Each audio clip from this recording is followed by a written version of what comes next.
Shalom à toutes et à tous. À quelques minutes du début de Yom HaZikaron, grâce à Midrashet Yehuda Manitou, on a le mérite d'écouter le guide Ariel Assaf. Et tu as décidé, pour nous faire rentrer dans Yom HaZikaron, de nous parler des derniers mots, lettres des soldats tombés au combat. Bechavod Ariel. Ok, alors je vais lancer la diaporama. Pardon un instant. Euh,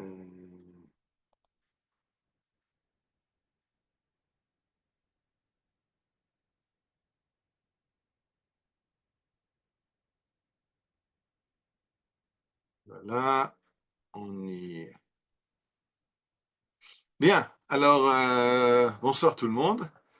Et effectivement, à 1h30 de la sonnerie du Yom HaZikaron, je veux parler du Yom HaZikaron comme un jour qui nous grandit, un jour où on voit qui étaient ces héros qui ont donné leur vie pour qu'on puisse, nous, aller nous promener dans les rues de Jérusalem ou de Tel Aviv, vivre notre vie, aller au café, se promener avec nos enfants. Et ils ont laissé des lettres souvent incroyables. Alors ça, c'est la première chose dont je veux parler, bien sûr, ces lettres incroyables de soldats. Je viens de dire dans l'introduction que je viens d'écouter un interview avec Yitzhak Sharvit, dont le fils Harel, officier, est tombé à Gaza. Et il disait qu'il faut arrêter de parler de soldats tombés. On a traduit ça de l'européen. Les Français parlent de soldats tombés au champ d'honneur. Les Anglais parlent de fallen soldiers. Il a dit, nous on a traduit ça en hébreu par noflim, ceux qui tombent. Il dit, il faut parler de ceux, des olim, ceux qui montent dans la Kedusha et qui sont à côté du Kisei HaKavod pour guider Am Israël. Bon, j'aime beaucoup, alors je m'excuse pour le titre qui a déjà été, j'ai déjà employé le mot de tomber, mais je le change, ceux qui sont montés. Et dans cette conférence, je l'ai élargi, c'est-à-dire qu'on ne va pas seulement parler de soldats de Tsahal à la guerre Harod Barzel, bien que j'ai devant moi 4 livres qui parlent de combats de Harod Barzel avec des lettres, des dernières lettres de soldats. Vous voyez devant vous la photo, je vous ramène en 1942, je commence bien avant l'État d'Israël.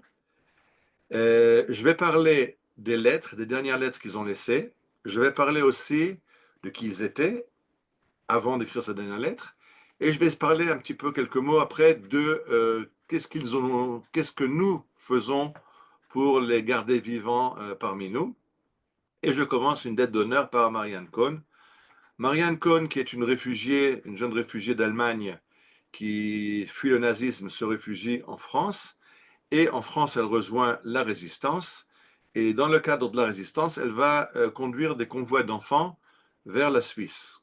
À partir de 1943 et l'abolition de la zone libre, il n'y a plus de zone tranquille en France et la souricière se referme.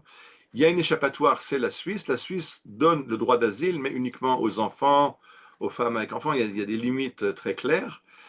Et il faut donc convoyer des enfants vers la Suisse, traverser la France avec tous les contrôles de la police allemande, de la police française, de la milice, des gosses qui ont des faux papiers, et les accompagner jusqu'à la frontière. Bien sûr, il ne s'agit pas de passer une frontière de façon officielle, les Allemands ne permettront pas.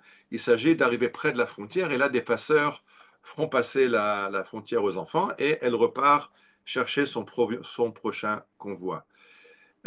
Marianne Krohn donc fait ce travail très dangereux de convoyer ses enfants en situation illégale. Dans un des convois, elle sera arrêtée à Annemasse, près de la frontière suisse, près de Genève, et elle sera internée par la Gestapo, elle sera torturée et finalement fusillée. J'ai dit c'est une dette d'honneur parce que si je suis là à vous faire une conférence, c'est grâce à elle, Hachem Yikom Dama. Marianne Cohn a fait passer mes deux parents dans deux convois différents. Mon père était caché à Lyon, ma mère à Limoges, et ils sont passés en Suisse grâce à Marianne Cohn.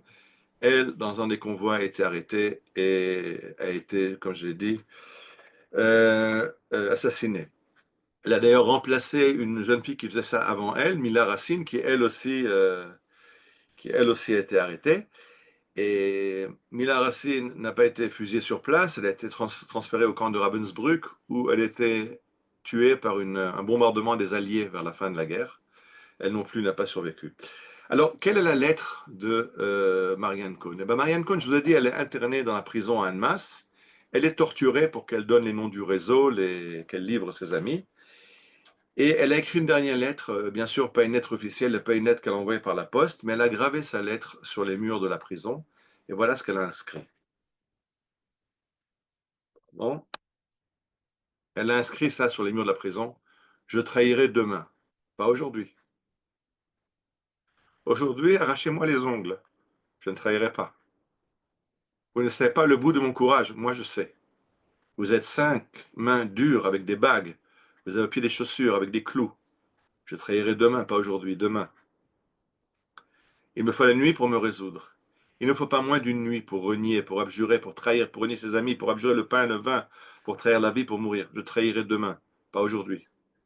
La lime est sous le carreau, la lime n'est pas pour le bourreau. La lime n'est pas pour le bourreau, la lime est pour mon poignet. Aujourd'hui, je n'ai rien à dire, je trahirai demain. Alors, elle n'a pas trahi et elle a été assassinée à Annemasse, à Chamikom Damo. Pour rappeler son souvenir, puisque j'ai dit qu'on veut aussi, je veux aussi, en plus, la dernière lettre.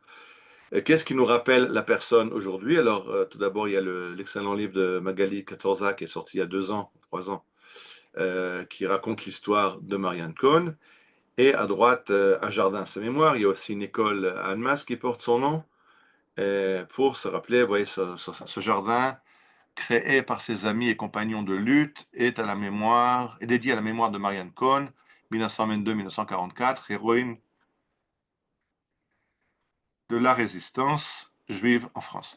Alors, vous avez vu, j'ai un petit peu des problèmes, je suis un petit peu trop sensible, j'ai un peu du mal à faire cette conférence, j'espère que j'arriverai jusqu'au bout. La prochaine personne dont je voulais parler, c'est Hana Senesh.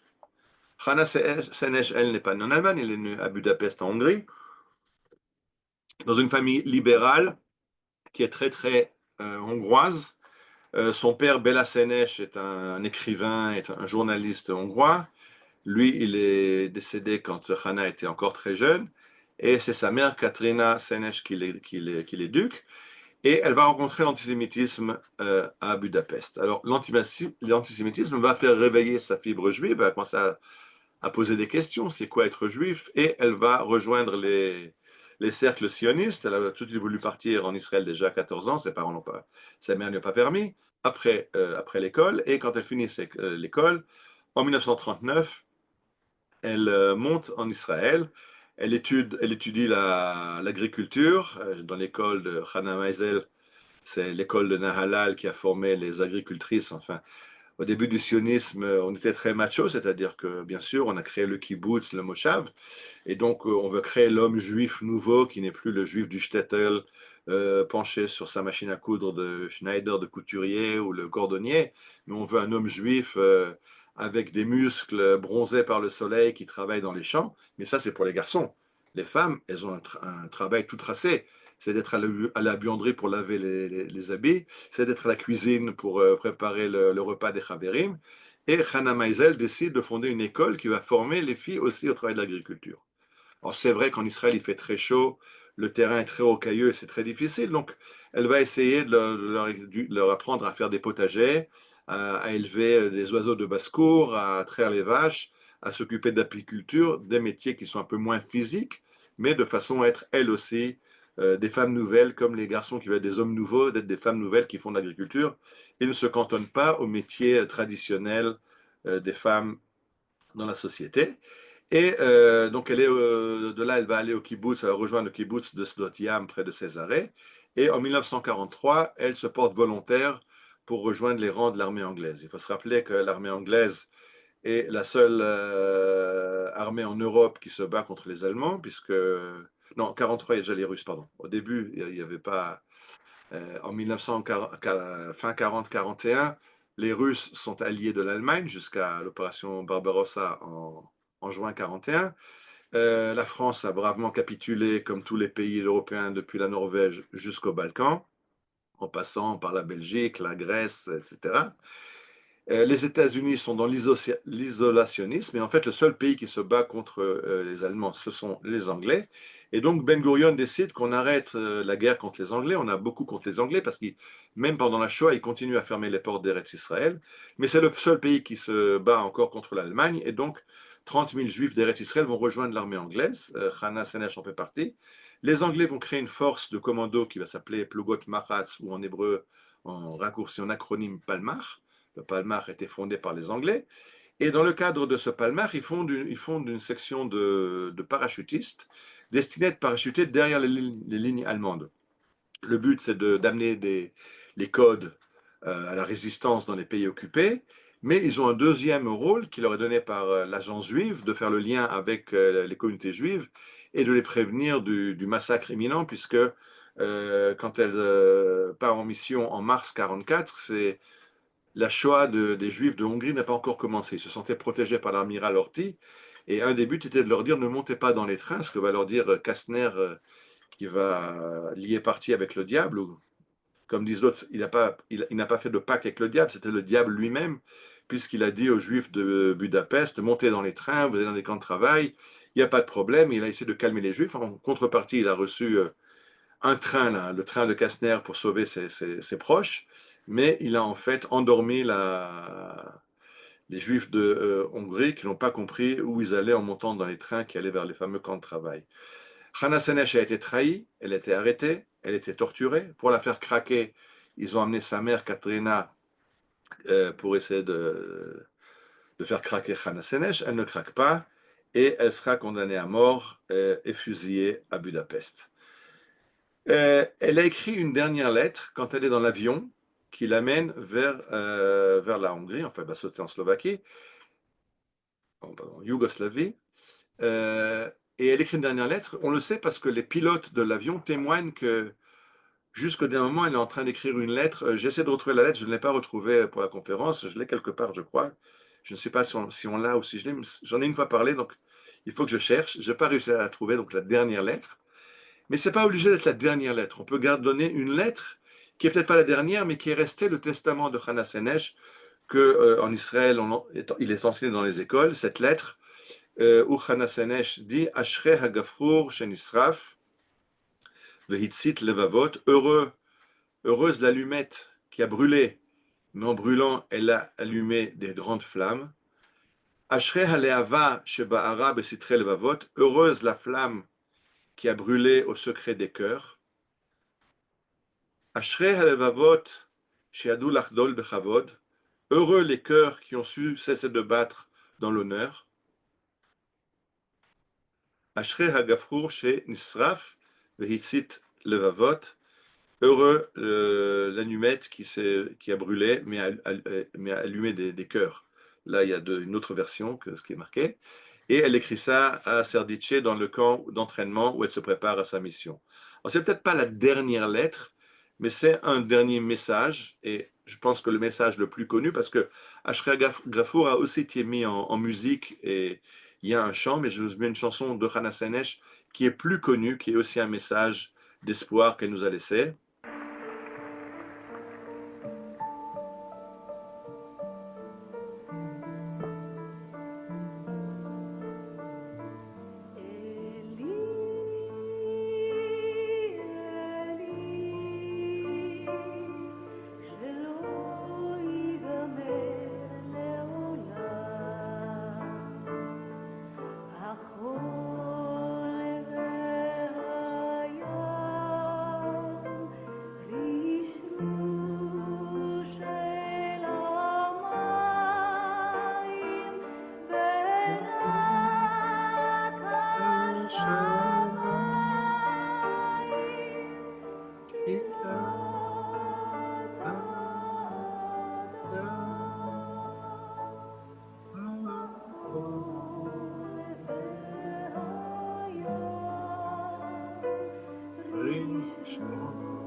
Donc ce poème que Hannah Senesh écrit sur la plage à côté de son kibbutz Dot-Yam, Eli, Eli, Shlo Gamer L'Olam, mon Dieu, que ne finisse jamais le Rak HaShamayim, la brillance du ciel, et la mer, et le sable, et la prière des hommes, c'est son testament.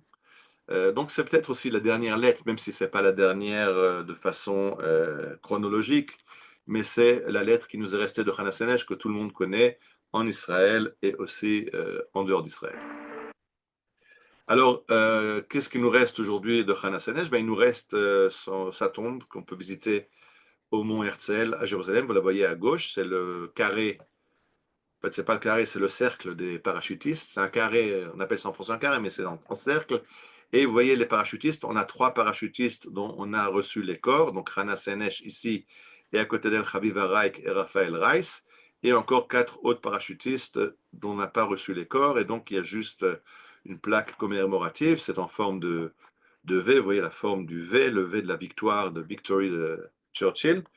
Et il y a un kibbutz, au kibbutz de Sdotiam où elle a habité.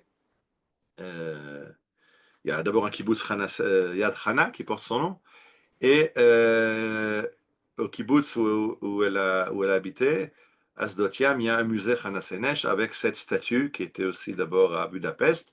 Et en 1950, comme je l'ai dit, les Hongrois nous permettent de recevoir son corps. Son corps est transféré de Hongrie, de Budapest, qui était sous régime soviétique, à Vienne, de Budapest à Vienne, et de Vienne, il est récupéré par l'armée israélienne, et c'est un bateau militaire de l'armée israélienne qui va transporter en Israël, et de là, elle arrivera à Haïfa, et de Haïfa, il y aura tout un cortège funéraire qui passera par Haïfa, par le kibbutz Dot-Yam, et finira à Jérusalem, au mont Herzl. La prochaine personne dont je vais parler, c'est une jeune fille qui s'appelle Bracha Fuld. Alors Bracha Fuld, vous voyez qu'en gras, ceux qui lisent l'hébreu, je n'ai pas marqué Bracha, j'ai marqué son nom sous lequel le nom duquel elle a été appelée quand elle est née. Bracha Fuld est née en Allemagne sous le nom de Barbara. Et pourquoi Barbara? Parce que son père était un officier, un fier officier prussien, un officier d'artillerie prussien à la Première Guerre mondiale. Et Sainte Barbara, c'est la patronne des artilleurs. Donc, il a appelé sa fille Barbara en l'honneur de Sainte Barbara, pas sainte patronne, du corps de l'artillerie, dont il fait partie très fièrement. Quand Hitler monte au pouvoir, bien sûr, il est convaincu que lui n'aura pas de problème. Il est citoyen à part entière. Il s'est battu à la Première Guerre mondiale. Quand il comprend, après la nuit de cristal, qu'il n'y a pas d'échappatoire pour les Juifs et que ces médailles ne l'aideront pas, il se suicide. Il se suicide. Sa femme est à ce moment-là, Lotta est à ce moment-là en Angleterre avec une autre fille. Et finalement, donc Barbara arrive à quitter l'Allemagne et elle va monter en Eretz Israël. À la fin du lycée, elle rejoint le Palmach en 1944. Et dans le cadre du Palmach, elle reçoit une mission en 1946, le 24 mars 46. Il y a un bateau de la LIA clandestine qui doit arriver à Tel Aviv. On a décidé de frapper un grand coup. On ne va pas envoyer le bateau de la LIA clandestine sur une plage isolée. On va l'amener en plein cœur de Tel Aviv, sur la plage face à Tel Aviv, et voir si les Anglais sont capables de s'opposer à toute la population de Tel Aviv qui viendra essayer de récupérer les Olim clandestins et les cacher. Ce bateau s'appelle le Wingate, du nom de Ord Wingate, sur lequel on a fait une conférence, la Hayadid, l'ami, qui avait formé les premiers soldats hébreux dans le cadre de l'armée anglaise déjà en 1937. Et donc, Barbara, qui a changé son nom en Bracha, se trouve à Tel Aviv, rue Marmourek, et là-bas, elle est chef de section, et avec sa section, elle patrouille, elle doit empêcher les Anglais de s'approcher du bord de mer, pour permettre au bateau Wingate de faire débarquer les Olim. Le problème, c'est que arrive une patrouille anglaise à bord d'un véhicule blindé, et ils ouvrent le feu sur la patrouille de Bracha. Bien sûr, des soldats du Palmach, avec toute leur bravoure, toute leur abnégation face à un blindé qui crache le feu, ils n'ont pas de chance, ils n'ont aucune chance. Et finalement, Bracha est blessée. Quand elle est blessée, je rappelle elle est chef de sa section, et elle dira à ses soldats, il vaut mieux mourir que d'être prisonnier, d'être envoyé à la prison à Bethléem. Bethléem, c'était la prison pour les femmes de la résistance juive. À la fin, donc, la bataille se finit très vite, elle est complètement inégale. Bracha est sur le terrain baigne dans son sang. Les Anglais la récupèrent, mais pas pour l'emmener à l'hôpital, pour l'emmener à leur quartier général pour l'interroger. Et elle ne recevra aucune aide médicale, et finalement elle se vide de son sang, et elle décède aux mains des Anglais qui n'ont pas trouvé important de soigner cette jeune fille blessée par un de leurs soldats, et elle meurt. L'histoire aurait pu finir là, mais elle a écrit une dernière lettre. Le problème, c'est que cette dernière lettre, je ne l'ai pas non plus. Je ne sais pas si on l'a, mais je peux vous en dire la teneur. Cette dernière lettre, elle l'a écrite à son copain. Elle a un petit copain, il s'appelle Johnny. On va voir sa photo. Il est à droite. Guidon Pelli, mais dans le Palmar, tout le monde l'appelle Johnny. Il est aussi soldat dans le Palmar. Et son copain s'est fait choper par les Anglais parce qu'il s'entraînait entraînement militaire à Beth Arava. Il avait une arme illégale et donc il a été condamné à 7 années de prison. Il est à la prison Mouzon. Aujourd'hui, c'est le musée des prisonniers de la résistance à Jérusalem, au Migrash Haroussim. Il est là-bas la prisonnier.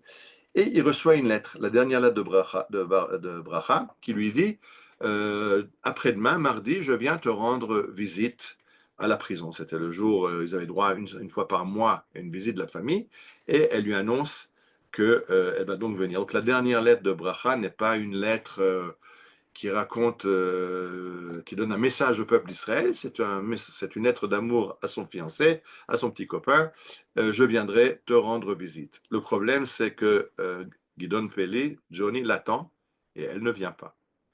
Elle ne vient pas, il ne sait pas pourquoi. Donc, le mardi où elle est enterrée, c'était le lundi, c'était l'amérissage du Wingate. Le mardi, Bracha est enterré, mais Johnny ne le sait pas. Par contre, 2 jours plus tard, le jeudi, il est de corvée à la cuisine. Et oui, dans la prison, il y a des corvées. Lui, il est corvée de cuisine. Et donc, il reçoit un cajot de légumes du marché. Et ceux qui se rappellent, dans le temps, dans le cajot, au fond du cajot, on mettait un papier journal pour si jamais il y a du jus qui coule, etc. Et donc, il récupère la feuille de journal. Ça, c'était toujours la manne pour les prisonniers qui voulaient savoir un peu des nouvelles de l'extérieur. Mettre la main sur un morceau de journal, c'est incroyable. Et quand il prend ce journal, alors là, ça le laisse pantois parce que ce qu'il voit, il voit un encadré noir qui annonce le décès d'une soldate du Palmar. Et dans cet encadré, il voit la photo de Bracha et c'est là qu'il apprend pourquoi elle n'est pas venue lui rendre visite et qu'elle ne viendra plus lui rendre visite. Il est allé la rejoindre. Comme elle ne pouvait pas venir le rejoindre, il était lui la rejoindre. Et 2 ans plus tard, en 1948, il est tombé, ou il est monté dans les combats du Castel à l'entrée de Jérusalem.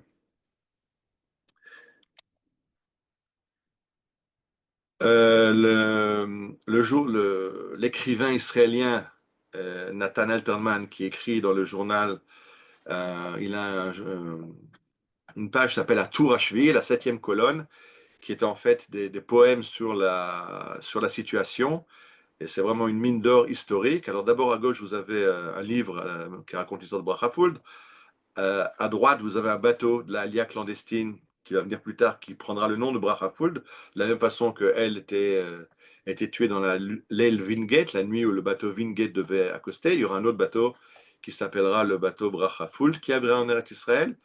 Et dans le poème de Nathan Alterman, Irak Ba'alirot Imdaman Itaz, Lo Nishkach B'Chatzer Haovedet, et à voir si son sang qui a giclé n'est pas oublié dans une cour. Irak Ba'al Irot, Imiad Ach, Bat Ochez, Im Yeshna Bracha, Fuld al Chof, comme Az, Vim Hi Od Kamoa Bodedet. Bon, je ne vais pas traduire, mais elle est immortalisée dans ce poème de Nathan Alterman. Et on passe au prochain personnage. Là, on a la dernière lettre.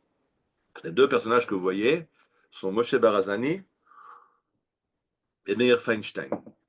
Moshe Barazani, membre du Lehi, Meir Feinstein, membre de l'Irgun de Menachem Begin. Les deux ont été arrêtés par les Anglais pour deux raisons différentes, dans deux actions différentes, mais les deux sont condamnés à mort. Ils se retrouvent donc à Jérusalem dans la prison dont je viens de parler, où était Johnny, et là-bas, ils ne sont pas avec les autres, ils sont dans la cellule des condamnés à mort, habillés de l'habit rouge, et condamnés à être, comme dit le code anglais, condamnés à être pendus jusqu'à ce que mort s'en suive. Et ils décident de ne pas laisser cet honneur aux Anglais de tuer deux soldats juifs. Et ils réussissent à faire rentrer dans la prison. Ils demandent à leurs amis de leur faire entrer de quoi faire une grenade. Bien sûr, on ne peut pas faire passer une grenade dans la prison, il y a des contrôles. Mais ils font passer d'abord la poudre et les composants de la grenade, et un chimiste, les composants de la grenade, et un de leurs compagnons de cellule qui est chimiste prépare une grenade, il en prépare deux, et cette grenade, il la cache dans une orange. Il prend une orange, il les vide et il met la grenade dedans. Et leur plan est, au moment où les Anglais vont venir les emmener pour les pendre, ils vont faire sauter cette grenade et emmener le maximum d'Anglais avec eux dans la tombe, ce qu'on appelle en hébreu Mot Shimshon, la mort de Shimshon, Samson, le prophète biblique, qui a fait écrouler, qui s'est appuyé sur les colonnes du temple de Dagon à Ashkelon et a fait s'écrouler le temple. Et comme dit le texte, et il a emmené avec lui plus de Philistins dans sa mort que dans sa vie. Et c'est la façon dont il décide de mourir. Le problème est que l'aumônier juif de la prison est convoqué, le Rav Ariel Levin, il refuse d'y aller, il dit je ne peux pas, je ne peux pas leur parler, ça me casse, ça me fend le cœur. Et c'est le Rav Goldman qui est envoyé dans la prison. Il vient le soir avant dire avec eux le vidouille. D'ailleurs, le Rav Goldman raconte qu'en fait, il est venu pour les consoler, mais c'est eux qui le consolent en lui disant ils meurent pour une grande cause, pour la bonne cause. Et il dit, lui sort renforcé par ces deux personnes, et il leur annonce que le matin, il sera présent au moment de l'exécution. Ils lui disent, s'il vous plaît, monsieur le rabbin, ne venez pas. Il dit non, je veux venir parce que je ne veux pas que les dernières images que vous emportez de ce monde sont les visages de ces Anglais qui nous haïssent, qui vous haïssent. Je veux que vous voyez devant vous un visage d'un juif qui vous aime et qui a pitié de vous. Et il annonce donc qu'il va venir le matin à l'exécution. Du coup, ils comprennent que c'est foutu, ils ne vont pas tuer le rabbin Goldman avec les Anglais. Et vers minuit, toute la prison, les prisonniers racontent qu'ils entendent chanter d'abord la Tikva, puis Adonolam Asher Malach, et à la fin du Adonolam, repris par les autres prisonniers de la prison, une grande explosion, et ils font sauter la grenade entre eux deux, et décèdent à ce moment-là. Ils ont laissé une lettre, une dédicace. Vous voyez la date de cette lettre manuscrite. D'abord, vous voyez qu'elle est écrite et en hébreu et en anglais. Elle est écrite par Meir Feinstein. Et elle écrit en anglais, il est marqué Betzel Hagardom, à l'ombre de l'échafaud, 21 avril 47. Donc il écrit vraiment quelques heures avant l'heure des exécutions, quelques heures avant qu'il fasse sauter la grenade. Et il écrit le Chayal HaEngli, au soldat anglais, HaOmed HaMishmar, qui nous garde. L'ifne alotenu le gardom, avant de monter sur l'échafaud, Kabel et Tanach, le Miskeret, reçoit ce Tanach comme souvenir, Uzcho, Shamadnu Bechavod, et rappelle-toi que nous sommes allés dignement, Zatanu Bechavod, dignement, Tov Lamut, Imneshek Biadaim, il est bon de mourir les armes à la main, Macher Lichiot, Imyadaim, je ne sais plus, enfin, il vaut mieux, bien sûr, vous avez compris, il vaut mieux mourir en se battant que mourir exécuté par les Anglais. Ils écrivent ça comme c'est dédié à un soldat anglais. Ils écrivent aussi en anglais, It's good to die with ammunition in our hands than to stay alive surrendered. Il vaut mieux se battre que se rendre. Pourquoi ils écrivent cette dédicace dans un Tanakh? C'est le Tanakh, c'est le Tanakh dans lequel lisait Meir Feinstein. Il avait demandé au rabbin de lui donner un Tanakh. Et ce soldat anglais est un soldat sympathique qui s'est montré bienveillant envers les deux prisonniers. Donc ils vont faire deux choses. Juste avant de faire sauter la grenade, ils vont d'abord lui offrir ce Tanakh en souvenir et lui demander, s'il te plaît, va donc voir au bout du couloir si on y est, quoi. Laisse-nous un petit peu tranquille entre nous deux. Et le soldat s'éloigne et ils font sauter la grenade parce que lui, ils ne veulent pas le blesser. Lui s'est conduit correctement avec eux. Et il y a quelques dizaines d'années, vingtaine d'années, ce soldat est venu à Jérusalem et a dit à la famille de Meir Feinstein, je pense que ce Tanakh vous revient, et il a rendu le Tanakh à la famille. Aujourd'hui, ce Tanakh est au musée et dédicacé par Meir Feinstein juste avant de mourir. Alors voilà le dernier message de Meir Feinstein. Il est bon de mourir les armes à la main, et on voit le respect qu'il a pour ce soldat anglais qui n'était pas aussi pourri que les autres dans la prison. On se rappelle l'histoire de Meir Feinstein et de Moshe Barazani parce que Menachem Begin, quand il va décéder, il va demander à être enterré non pas au mont Herzl, au panthéon des grands de l'État d'Israël au mont Herzl, mais il va dire je vais être enterré à côté d'eux au mont des Oliviers. Il se trouve effectivement au mont des Oliviers, la tombe juste à côté des tombes de Meir Feinstein et de Moshe Barazani. Mais une autre chose, c'est que aux élections en 2000, en 1000, je suis en train de dire une bêtise, 1982, oui. Doudou Topaz, qui est un artiste, qui est un acteur, et les acteurs, vous savez, ils sont d'un certain côté politique, donc il anime un grand meeting de la gauche israélienne, dans lequel il dit, ici, dans ce meeting, il y a les gens bien, et Metsudat Ze'ev, au Likoud, au Bétar, là-bas, c'est les Tchartchachim, c'est les vauriens. Et Begin, qui est un orateur incroyable, va utiliser ça. Le lendemain, il y a le meeting du Likoud. Il va dire, il nous traite de Tchartchachim. Vous savez qui c'est qu'il a traité de Tchartchachim? Il a quitté de traiter de Tchartchachim Meir Feinstein et Moshe Barazani, un juif irakien, un juif ashkenaz, qui sont morts ensemble, en combattant, en frères, en héros. C'est ça les Tchartchachim, et on va leur prendre le pouvoir, ce qui s'est passé effectivement. Il va gagner les élections. On va écouter ce 2 minutes de ce discours de Begin.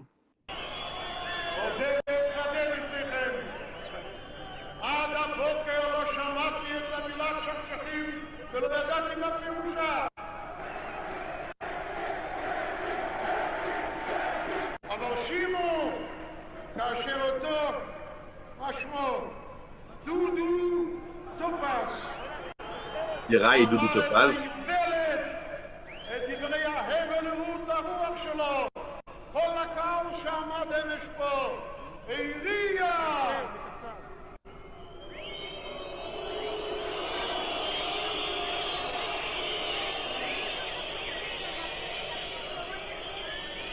עכשיו אני אספר לדודו טופז למי הוא התכוון.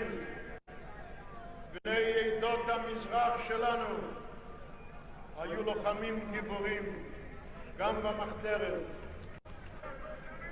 איינשטיין היה ממוצא אירופאי, איך קוראים לו? אשכנזי. משה ברזני היה ספרדי מעיראק. לילה לאחר שנידונו למוות והיו צריכים בבוקר להוליך אותם אל התלייה, והרב התעקש לומר שהוא יבוא להוביל אותם, והם לא רצו לפגוע ברב. הם לקחו בין ליבותיהם רימון יד, לחצו. אשכנזי, עיראקי, יהודים, אחים, לוחמים. Ça, c'est resté au panthéon des discours en Israël. Ashkenaz, un Irakien, Yehudim, des Juifs, des frères, des combattants, avec tout le pathos de Menachem Begin. Et nous passons au personnage suivant. Le personnage suivant, c'est une jeune fille, Esther Tsalingold, qui vient d'une illustre famille qui remonte au Taz, un très grand décisionnaire de la Halacha, en Pologne. Et elle est née en Angleterre, à Whitechapel, à Londres, en 1925, et elle décide de faire son aliyah. Elle postule pour un poste d'enseignante d'anglais à l'école Evelina de Rothschild à Jérusalem. Elle est acceptée, et comme ça, elle arrive à Jérusalem. En 1948, quand la vieille ville est assiégée, elle réussit, il y a des convois que les Anglais font rentrer dans la vieille ville pour amener le pain, pour amener des denrées dans la vieille ville assiégée. Et elle se joint à un convoi, mais elle vient en tant que combattante. Et au début, elle n'est pas combattante, elle fait de la logistique, mais quand le combat s'engage dans la vieille ville de Jérusalem, elle se joint, elle prend une mitraillette et elle se joint aux combattants. Et le 26 mai, elle est blessée mortellement dans une maison qui explose. Elle est emmenée à l'hôpital. Et le 28 mai, donc 2 jours plus tard, quand le quartier, la vieille ville se rend aux Jordaniens, les blessés sont évacués vers l'école dans le quartier arménien. Et là-bas, le lendemain, c'est Shabbat. Et Esther Tsaïlin-Gold souffre énormément, mais il n'y a plus de morphium, il y a plus de morphine, pardon. Et donc le médecin dit, je ne peux pas donner de morphine, j'en ai plus. Ce que je peux te proposer, c'est une cigarette, si ça peut te calmer tes douleurs, prends une cigarette. Et Esther lui répond, je n'ai jamais transgressé le Shabbat, c'est pas quelques heures avant de mourir que je vais le faire. Et donc elle supporte ses douleurs et elle décède dans l'hôpital arménien. Elle est enterrée avec les soldats de l'époque. Ils seront transférés en 1950 au Mont Herzl. Et quelques semaines plus tard, sa dernière lettre arrive chez ses parents. Ah oui, parce qu'à l'époque, la poste, c'est pas le WhatsApp instantané. Il faut une lettre. Elle écrit une lettre et cette lettre arrive quelques semaines après. Quand les parents savent déjà qu'elle a été tuée, ils reçoivent la lettre suivante. Alors, je vous donne l'original en anglais, je la traduis en direct. Chère maman, Je te cher coupe une papa. minute. Oui, Je crois que la lettre, elle l'a écrite à l'hôpital quand elle était blessée, c'est ça oui, ou pas? oui, oui, oui, oui, exactement. Donc, elle sait déjà qu'elle va mourir, quoi, en fait. Presque. Non, non, elle sait pas elle sait pas qu'elle va mourir. Elle a été blessée une première fois légèrement. Elle l'a récupérée et retournée au combat. Mais elle voit un copain à elle qui est tué. Et c'est ça qui lui dit peut-être que Ok, moi aussi je vais y rester. Et alors elle écrit cette lettre. j'ai Donc c'est compris. pas quand elle est déjà blessée, c'est un petit peu avant, parce qu'elle a vu un copain blessé et un copain mourir et qu'elle dit ce qui est arrivé à mon copain, ça peut m'arriver à moi aussi. Ok? Donc elle écrit cette lettre, chère maman, cher papa. Si vous recevez cette lettre, qui est typique de la situation dans laquelle j'écris à la hâte. Quoi qu'il m'arrive, euh, comprenez que je n'ai aucun regret de ce que j'ai fait. Nous avons eu une bataille très difficile, nous avons goûté à l'enfer, mais ça en vaut la peine. Parce que je suis complètement convaincu qu'à la fin de tout ça, nous allons voir un État juif et la réalisation de tous nos rêves. Je serai un de ceux qui sont tombés en sacrifice. Je saute.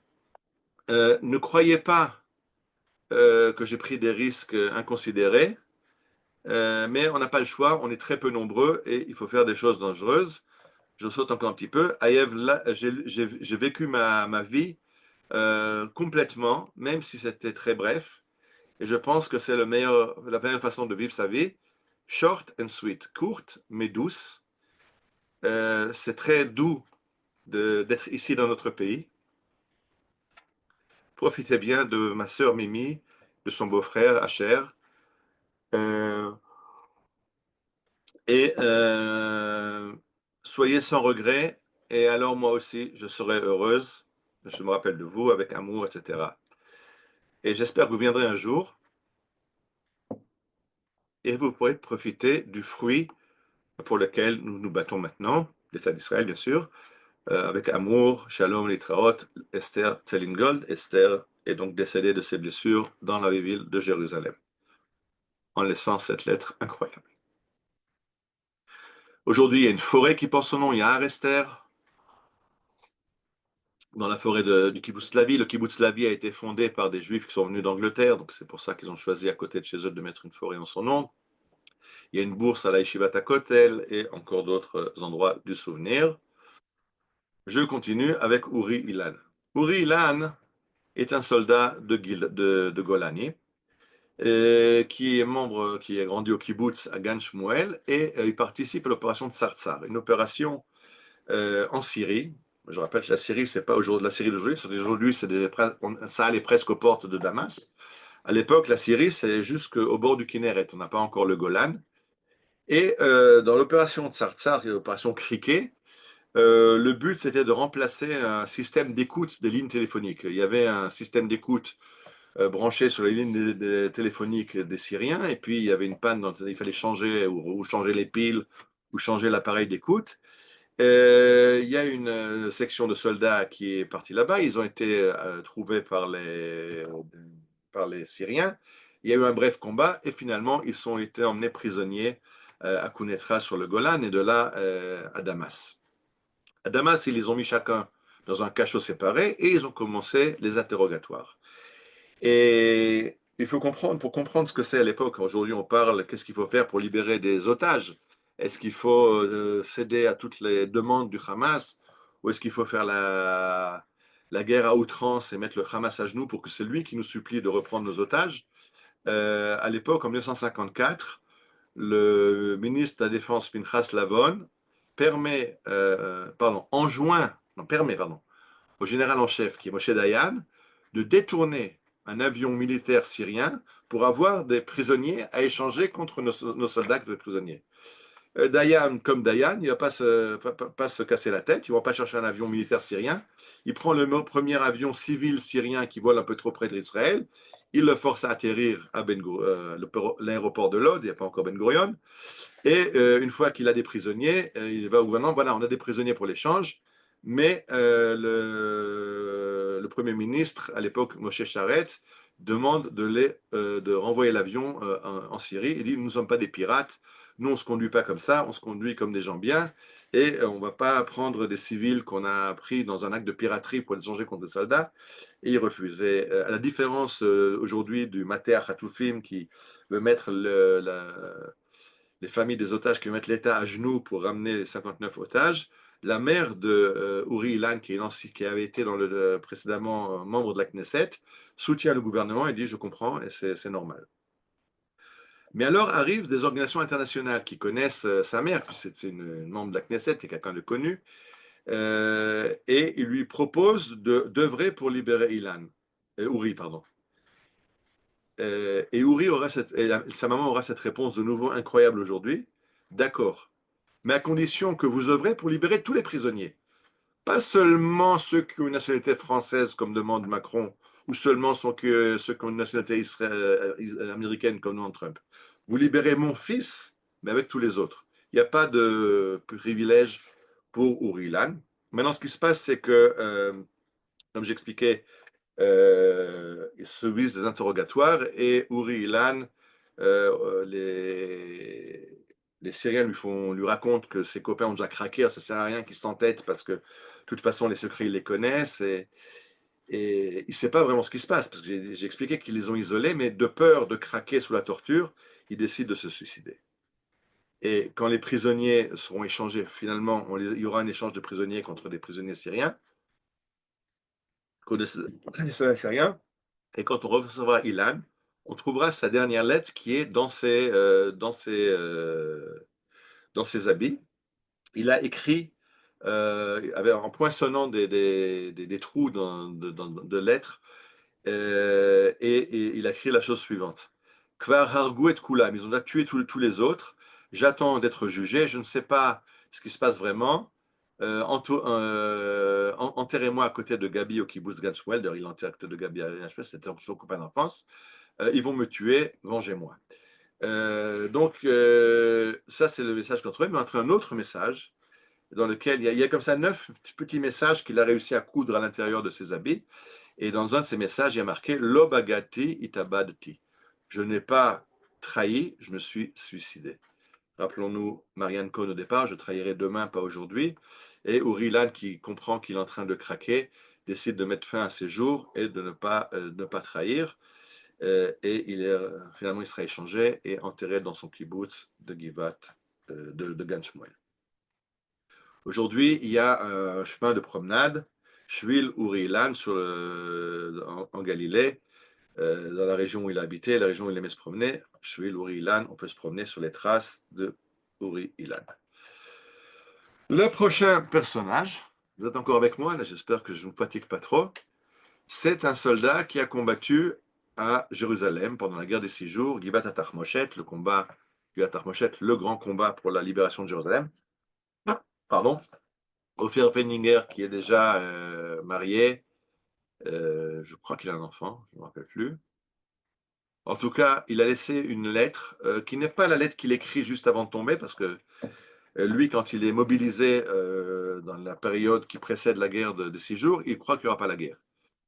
Il dit à sa femme, qui est très affolée, je ne crois pas qu'il y aura la guerre, ça ferait un bain de sang, et personne n'en veut, ni nous ni les Arabes. Qui c'est qui veut voir des gens mourir? Donc la guerre n'aura pas lieu. Il n'a pas très bien compris que les Arabes ne réfléchissent pas exactement comme nous. Et c'est pas ça qui leur fait peur, ni de tuer, ni d'être tué. Mais il y a une lettre qu'il a écrite à Yaël, encore, je crois, avant qu'il soit marié. Et cette lettre, elle est dans un livre posthume. Il était dessinateur et il y a un livre de ses dessins.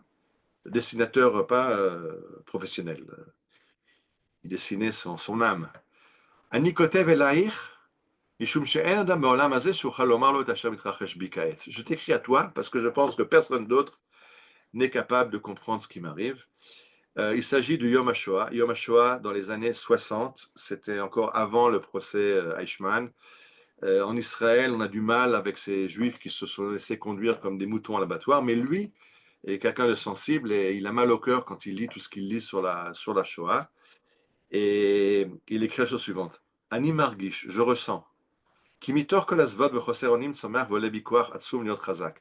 Que quand je lis toute cette tragédie dans l'Europe nazifiée et dans l'Europe qui a massacré les Juifs, et quand je vois ces Juifs qui ne peuvent rien faire pour sauver, ça me donne des forces incroyables d'être fort. Fort, mais fort jusqu'à en pleurer. Aiguisé comme une lame de couteau. Silencieux et terrible. Comme ça, je veux être. Je veux savoir que on ne me regardera plus. Les Juifs ne me regarderont plus avec les grands yeux derrière les barbelés électrifiés. Ils ne regarderont plus comme ça parce que moi, je serai fort. Et si on est tous forts, on sera des Juifs forts et fiers, plus jamais on sera conduit à l'abattoir. Et il raconte que il regrette, après avoir compris ça, il regrette les minutes qu'il a gaspillées dans son entraînement militaire. Il aurait pu faire peut-être encore quelques minutes d'entraînement pour être encore meilleur, encore plus fort, encore plus silencieux et encore plus efficace contre les ennemis d'Israël pour protéger les enfants du peuple juif. Donc c'est une lettre qu'il a écrite un petit peu avant, mais je pense qu'elle exprime bien qui était Ofer Feininger. Il y a un livre qui rassemble ses dessins. Vous pouvez l'acheter au musée de Givat HaTachmoshet. On passe à la personne suivante. Il s'agit de Yoni Netanyahu. Yoni Netanyahu, le frère de Benjamin Netanyahu, notre Premier ministre, qui a combattu, qui a dirigé, commandé l'opération ANTB, qui aujourd'hui s'appelle Mifza Yonatan. Opération Yonatan a son nom parce qu'il a été abattu par les soldats de Idi Amin Dada à NTB. Et de nouveau, Yoni Netanyahu nous a laissé une lettre, qui n'est pas une lettre qu'il a écrite juste avant de tomber. Il y a un livre, un recueil des Mirtav Yoni, il écrivait beaucoup à sa copine, et ça a été recueilli, il y a déjà plusieurs éditions de ce livre, ça c'est une des premières, il y en a de nouvelles. Et il écrit « Ani nechal mi bifnim » ça me mange, ça me démange, « Ani chai lotar » de vivre sans but. Koev zoex, ça me fait mal, ça crie en moi, je suis désespéré. Ha'adam, je saute vers ce qui est en gras. Ha'adam eno chai le'olam. On ne vit pas dans une éternité. Et il faut utiliser chaque instant de notre vie. Il faut essayer d'en faire quelque chose de bien. Ketzad le matzototam, quoi faire de notre vie, je ne peux pas te le dire. Si je le savais de façon claire et nette, la moitié de l'énigme de la vie serait déjà résolue. Je sais juste que je ne veux pas arriver à un âge avancé, regarder autour de moi et découvrir que je n'ai rien fait de ma vie. Que je suis comme tout le monde, métro boulot dodo, que je cours comme un insecte sur le parquet. Mais Voilà, il veut une vie remplie, qui a une vie qui a un sens. Ça, c'est un des messages que nous laisse Yoni Netanyahu. Cette lettre est très importante. C'est peut-être pas la dernière lettre, mais c'est un message posthume de Yoni Netanyahu qui est très important parce que ce livre a été traduit en anglais. Et il est lu par un jeune homme en Amérique, un jeune juif américain qui s'appelle Michael Levin. Et Michael Levin lit cette lettre et il dit, ben oui, il faut donner un sens à ma vie. Et alors, qu'est-ce qu'il fait? Il monte en Israël et il décide de s'enrôler dans l'armée. Voilà Michael Levin, vous le voyez à gauche. Et Michael Levin, qui est né en Pennsylvanie, arrive à 19 ans en Israël et il veut s'inscrire dans l'armée. Mais quand il arrive au bureau de recrutement, il n'a pas les papiers nécessaires, il n'a pas encore de papiers pour rentrer. Sa carte d'identité n'est pas encore prête, etc. Donc, on le refoule à l'entrée. Qu'est-ce qu'il fait? Il escalade le mur et il rentre par la fenêtre. Il arrive dans le bureau de recrutement, il dit, qu'est-ce que tu fous là? Il dit, je veux m'enrôler dans l'armée. Alors, l'officier lui dit, écoute, tu n'as rien à faire ici, mais je peux te dire une chose. Tu es le seul qui passe par la fenêtre pour t'enrôler. Les autres, en général, ils rentrent par la porte. Ils font tout pour ne pas rentrer par la porte, pour ne pas se faire enrôler, pour se défiler. Alors, c'est tous des tirs au flanc, et toi, tu rentres par la fenêtre pour t'enrôler. C'est bon, reste, je m'occupe de régler tes papiers, et il s'enrôle dans l'armée. Il sera parachutiste en 2004. Et en 2006, quand il éclate la deuxième guerre du Liban, il est à la maison aux États-Unis, enfin, chez ses parents, en vacances. Il entend qu'il y a la guerre, il ne peut pas rester là-bas. Il fonce dans le premier avion pour rentrer en Israël. Et malheureusement, le jour de son retour, il est tué dans une embuscade au sud du Liban. Et il est enterré au Mont Herzl. Au Mont Herzl, les groupes Taglit, Birthright, les groupes américains qui viennent, des étudiants américains, vont toujours. Har Herzl fait partie des visites obligatoires de Taglit, et tous les groupes Taglit vont là-bas. Et un jour, il y a un jeune américain dans un groupe, un jeune juif américain dans un groupe, Donald Steinberg, qui voit ça et dit ben, il a raison, il faut la même chose. Et lui, il rentre à la maison et il vient s'engager lui aussi dans l'armée israélienne. Donald Steinberg, vous voyez sa photo ici. Et lui, malheureusement, tombera à Tzuk Etan, à l'opération Bordure Protectrice à Gaza en 2014. Et donc, on a Yoni Netanyahu qui nous a cette lettre de motivation, qui a motivé Michael, qui a motivé Donald Steinberg. Malheureusement, les trois ne sont plus avec nous, mais il donne un message de force de tout donner pour ce pays magnifique. Les deux sont revenus se battre alors qu'ils n'étaient pas obligés parce qu'ils ont senti qu'on avait besoin d'eux ici. J'arrive à une opération qui s'est passée à Jenin après la seconde intifada. Le soldat que vous voyez, le premier à gauche, s'appelle Gadi Ezra. C'est un garçon qui est un petit peu corpulent et il s'est beaucoup battu pour être combattant. La Tzahal ne voulait pas en faire un combattant, mais il s'est battu pour être combattant. Il s'est battu à Jenin et il laisse, voilà sa photo à droite, il laisse une lettre à sa copine Galit. Et cette lettre, vous pouvez la trouver sur Internet en français, donc j'ai pris la version française. Ma Galit, chérie, si cette lettre te parvient, cela signifie que quelque chose m'est arrivé. Ce matin, nous avons été informés que l'opération planifiée hier sera exécutée aujourd'hui avec l'aide de Dieu, etc., etc. Et je vais à la fin, bien sûr, comme d'habitude. Ma chérie, réponds ce message. Pas de désespoir. Sois toujours dans la joie. C'est ce que je te demande, même si c'est difficile. Je suis persuadé que je peux te le demander, car je connais ta joie de vivre et le bonheur naturel qui émane toujours de toi. C'est cette joie de vivre, ce bonheur que j'ai tant aimé, qui m'ont attiré lors de notre première rencontre. Ma chérie, mon amour, je t'aimerai toujours. Promets-moi de continuer à vivre, de ne pas laisser la tristesse te gagner. C'est toi qui vaincras. C'est ce qui arrivera. C'est ce qui arrivera, c'est une juste victoire. Je t'aime pour toujours, pour l'éternité. Je suis toujours avec toi. Vous avez compris que Gadi Ezra n'est malheureusement plus avec nous. Il est avec nous, mais dans un endroit bien meilleur que là où nous sommes nous. Il y a aujourd'hui une association qui s'occupe de rapprocher des jeunes juifs de tous bords en Israël, religieux, moins religieux, plus religieux. L'opération Bigadta Ezra Meged. Je continue avec Emmanuel Moreno. Emmanuel Moreno, dont on a entendu parler, le soldat qui, tellement d'années après, il est tombé maintenant, il y a près de 20 ans, 19 ans, au Liban, une opération secrète. Jusqu'aujourd'hui, on n'a pas le droit de publier sa photo. ce qui est incroyable, c'est que dans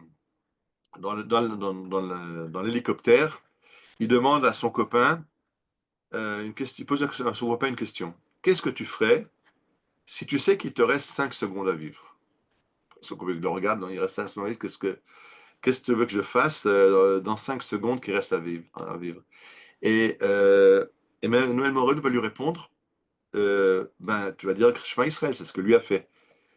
Et il lui dit à ce copain, si, ou pitom אתה שואל מה תעשה אם נותרו 5 שניות בעולם הזה, ותדע שאתה עוזב אל עולם אחר. Qu'est-ce que tu fais si tu sais qu'il te reste 5 secondes avant de quitter ce monde-ci?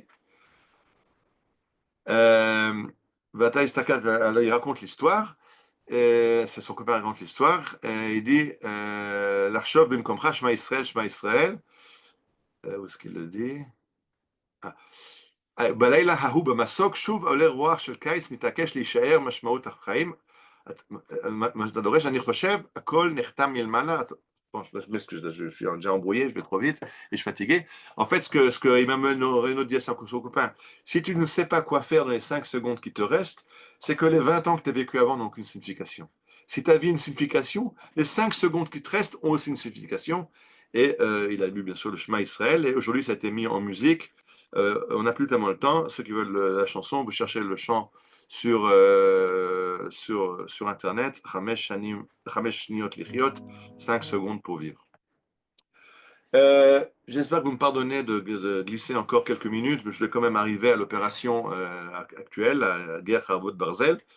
Le soldat à notre gauche, c'est Ben Zisman. On entend beaucoup sa mère sur les réseaux sociaux, à la télé. Là, c'est un enchaînement sur Khan Echad. Et Ben Zisman avait fini son service militaire au printemps 2023. Donc, il n'est plus appelable, puisqu'en général, un soldat qui finit son service militaire, il reçoit 1 an à la maison, tranquille, avant de commencer les Milouim. Donc, non seulement il n'est pas appelé, mais il n'a pas d'affectation, puisqu'il a quitté l'armée. Il n'a pas encore été affecté dans une unité de réservistes, mais il entend qu'il y a la guerre. Il dit, quoi, moi, je reste en dehors, et il se pointe pour être comme volontaire dans son ancienne unité. Je m'excuse, j'ai pas le temps, et il va écrire une lettre à ses parents. Anikotev lachem et haoda azo badat la basis. J'écris cette lettre en route vers la base. Imatem korim et ze kanire kara mashou. Si vous lisez, apparemment il m'arrive quelque chose. Malheureusement, ça revient dans toutes ces lettres. Il va leur dire surtout ne tombez pas dans le désespoir. J'ai eu le mérite de réaliser un rêve et mon rôle dans le monde.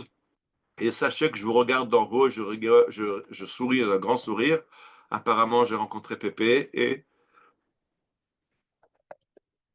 nous sommes assis ensemble et chacun raconte un peu ses expériences dans les différentes guerres qu'il a fait lui et que j'ai fait moi. Imchaz v'chalil atem yoshvim shiva, si par malheur vous faites, si Dieu en préserve, vous êtes en shiva, alors faites une shiva joyeuse où vous rencontrez les amis, la famille, et faites-le avec beaucoup à manger, avec bien sûr des grillades de viande, avec de la bière, avec des boissons, avec des garinim, du thé, avec beaucoup de gâteaux de maman, beaucoup de rigolades, écouter les histoires et rencontrer tous les copains que vous ne connaissez pas encore. Ah voilà, je vous envie, j'aurais bien aimé être avec vous dans à ce festin. Et il écrit encore quelque chose de nouveau qui est incroyable aujourd'hui quand on voit toute la cabale des parents, des otages, etc. Et il écrit ça, je rappelle, il est tombé dans les 3 premiers mois de la guerre, tout à fait au début. Il écrit L'homme mukhan chez Shuchuru Mechavlim Tumatir, je ne refuse qu'on libère si jamais je suis prisonnier, je refuse qu'on libère des terroristes en échange de ma personne. Beshum derer, Tsura Oiska, dans aucune façon, dans aucun marchandage. Et je le dis encore une fois, je suis sorti de la maison sans avoir été appelé, convoqué pour les Milouim. Je suis fier et je sens que je remplis une mission. Et j'ai toujours dit que si je dois mourir, au moins que ce soit pour défendre les autres et l'État d'Israël. Et il cite les paroles d'une chanson, Yerushalayim, Ifkati Shomrim, c'est un verset de Tehillim où Dieu annonce qu'il a nommé des gardiens sur les murailles de Jérusalem. Et dans le chant, c'est un soldat qui raconte, je connaissais ce verset, mais je n'avais jamais pensé qu'un jour je serais un de ces soldats sur les murailles de Jérusalem. Ethan Rosenzweig, lui, n'a pas écrit de lettres. Ethan Rosenzweig est un dessinateur. Et il nous a laissé une fresque qui raconte l'histoire du peuple juif, une fresque de 2 mètres de long. Il a appelé ça Kuma Mi Afatzim Kankantom. C'est une fresque qui raconte l'histoire du peuple d'Israël. J'ai pas le temps, c'est aujourd'hui en exposition, on peut acheter des copies. Là, il y a un extrait avec des personnages connus, avec des versets. Enfin, c'est toute l'histoire du peuple d'Israël qui raconte dans cette fresque énorme. Donc, c'est pas uniquement des lettres qui nous restent, des fois, c'est des dessins. Pardon. Aner Shapira, qui n'a pas entendu parler d'Aner Shapira, qui vient dans la Migounite, dans cet abri sur la route à côté de Reim, où se cachent 30 survivants de Nova qui sont affolés. Il leur dit calmez-vous, tout va bien, je suis là. Et quand les terroristes arrivent et commencent à jeter des grenades, une après l'autre, Aner récupère les grenades et les jette sur les terroristes. La scène était filmée par la voiture. Il a laissé quelqu'un a laissé sa voiture pour foncer, se cacher dans l'abri. Et la caméra de la voiture filme. Donc on a toute cette. On voit un air qui relance les grenades. Malheureusement, après 7 grenades, retour à l'envoyeur, les terroristes ont compris qu'il les renvoie. Donc quand on découpe une grenade, il y a 3 secondes et demie avant qu'elle explose. Donc il la garde dans la main, il compte 1, 2 et il la jette quand un air n'a plus le temps de la renvoyer et il sera tué. Et après, il rentre dans la migounite, mitraille tout le monde. Il y aura des survivants parce que tout le monde n'est pas mort. 25 sont morts, mais il y a des survivants qui viendront rencontrer la famille et raconter l'histoire de Aner. Aner, lui, écrivait des chansons. Et il y a une chanson, il faut entendre quelques mesures de cette chanson, Sinat Achim, où il parle des problèmes qu'on avait avant la guerre, de toutes ces dissensions dans la société israélienne.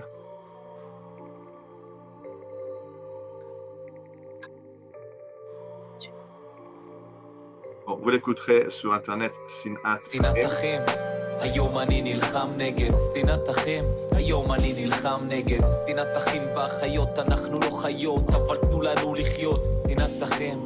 Il chante Ani Lochem nega ça, je lutte contre Sinat Achim. On va les rappeler aujourd'hui, il y a les stickers, il y a une nouvelle façon de se rappeler. Le mot important d'un soldat, c'est plus seulement la lettre, mais ce qu'il nous laisse comme message. On voit des stickers qui sont sur tous les murs, sur les abris de bus, un petit peu partout. Vous voyez, j'ai quelques exemples de ces stickers. Pardon.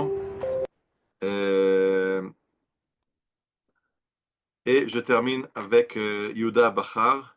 Yehuda Bachar, qui est un enfant qui a grandi dans le monde Haredi, qui a une neshama incroyable. Et un jour, un copain bariolé de tatouages du téléphone, il dit Yehuda, j'ai pas le moral, remonte-moi le moral. Alors Yehuda, qui est dans la voiture, lui enregistre, lui fait passer en live dans le WhatsApp une chanson.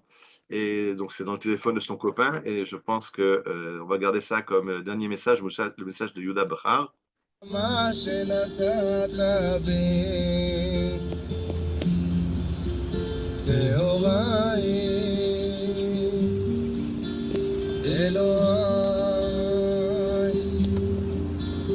נשמה שנתת בי והוריי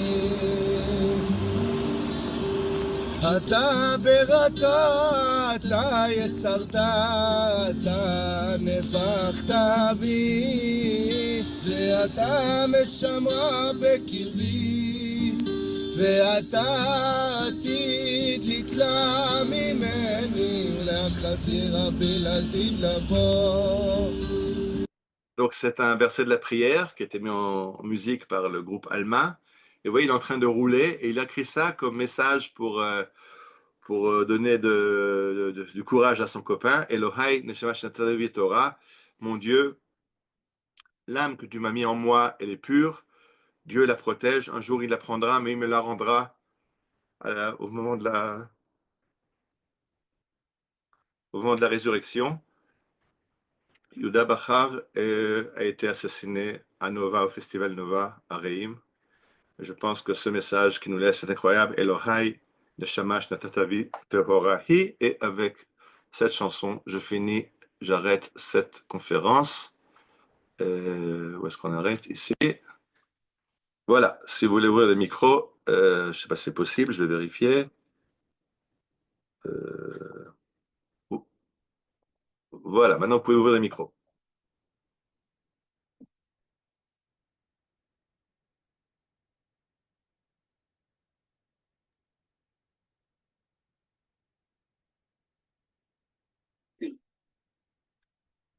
Personne n'a de questions. Moi, je voulais dire merci, hein, c'est tout. Je m'excuse comme toujours quand il y a une conférence de ce type-là, il faut faire un choix. Le choix est très dur. Qui mettre dans la conférence, qui laisser en dehors de la conférence. Alors, ne soyez pas blessés ou vexés si j'oublie quelqu'un qui vous est proche, qui a laissé un très beau message derrière lui. Il fallait que je fasse ce choix. Il y a encore quelques. La conférence continue encore un petit peu. Il y a Myriam qui vient d'ouvrir la porte et ça suffit. Ça suffit, tu arrêtes. Donc, j'ai obéi, j'ai arrêté. Donc, j'ai fait ce choix. J'espère qu'au moins j'ai donné un aperçu de très belles personnes avec de très beaux messages. Et rappeler, donc, finir en rappelant que Yom HaZikaron, ce n'est pas un jour de déprime. C'est un jour où on doit être digne des soldats qui ont tout donné pour que nous on puisse vivre. Donc, il faut vivre. Le message, c'est rester et vivre. Merci beaucoup. On C'est a- aussi beau que la visite d'hier au cimetière du Mont Herzl. C'est tout à fait magnifique. Merci Je beaucoup. préfère des visites ailleurs comme au RC, des endroits un peu plus sympathiques, mais c'est vrai Oui, que mais non, mais c'était très l'histoire, beau. après, il faut la raconter. C'était Mhm. très beau. Merci beaucoup. Merci, merci Merci beaucoup Ariel. Très émouvant. Nous sommes un peuple de Giborim, c'est-à-dire de héros. Voilà, faut savoir. Oui, c'est vrai, Exactement. c'est vrai. Et il nous a démontré avec ses différents témoignages que ceux d'avant même la création de l'État sont les mêmes que ceux de cette